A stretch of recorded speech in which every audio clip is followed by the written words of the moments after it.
Hello and good day, my beautiful friend. It's King Gabriel here again for another impromptu video. Today's video is religion versus spirituality. It's important to understand that in essence, religion in its highest form is spirituality, true spirituality that is. And that's not to say that religion is a lesser form, although it sounds like, it's an ascending scale. The main thing is everything serves its purpose, and it's all about the readiness of the mind to accept it.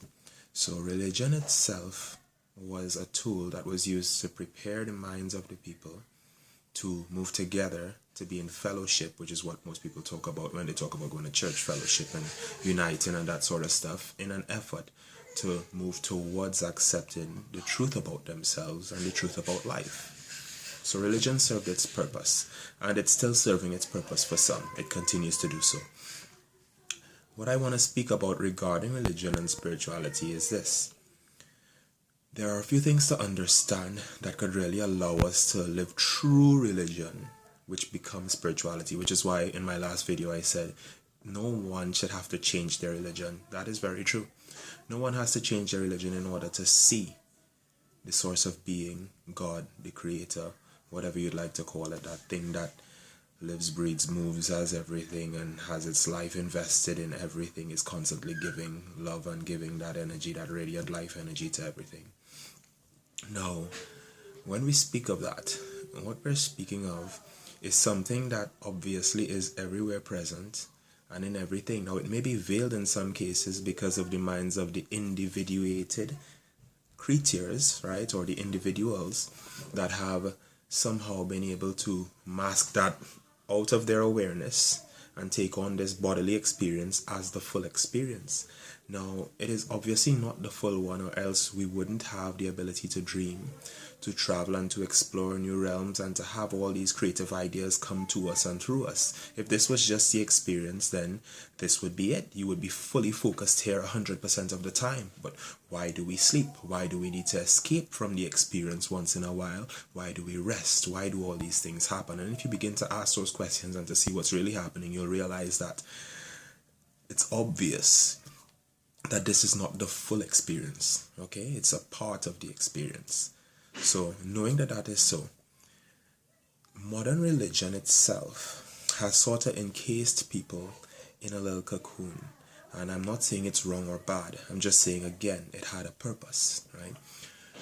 The modern religion thinking is that punishment is necessary, okay? And that came from, well, you know where that came from, the Old Testament type thinking and that sort of stuff. But what that does is it keeps a person in repetitive, what they would call sin, but what I would call error, repetitive error. And that repetitive error is only because if a person can see himself or herself as bad, then any action that is taken that comes from the consciousness of that individual must align with that, because that is the energy space that is being held. So then they will do bad actions, or what we call bad actions. And even when things are sorted out and they're relieved from it and they have the opportunity to do it all over again, because the mindset is bad, they're going to repeat that same action. This is why people are sent to prison and stuff, and they're punished and treated so bad, and then they become hardened criminals, as you call it. And they're hardened because their mind is solid and set in being bad, no matter what you do. But when those same prisoners are exposed to things like meditation, some of them seek religion in, and they find the Muslimeen and stuff like that in prison, right?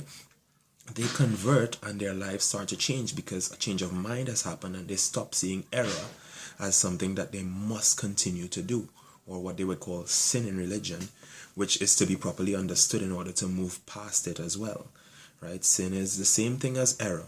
The only thing is that people continue to do the same error when they think of themselves as bad, yet when they start to fall into the realm of spirituality and see that the truth about them is actually that they're good, they're light, they're connected to the source of being, and they are living a life that is worthwhile to everyone else around them, they start to do good because they feel like in them is that goodness emerging. And so that's the difference between religion, or old school religion, right? Because religions are updating to suit this right now, and spirituality. And now some spirituality itself, which is not true spirituality, will reflect religion.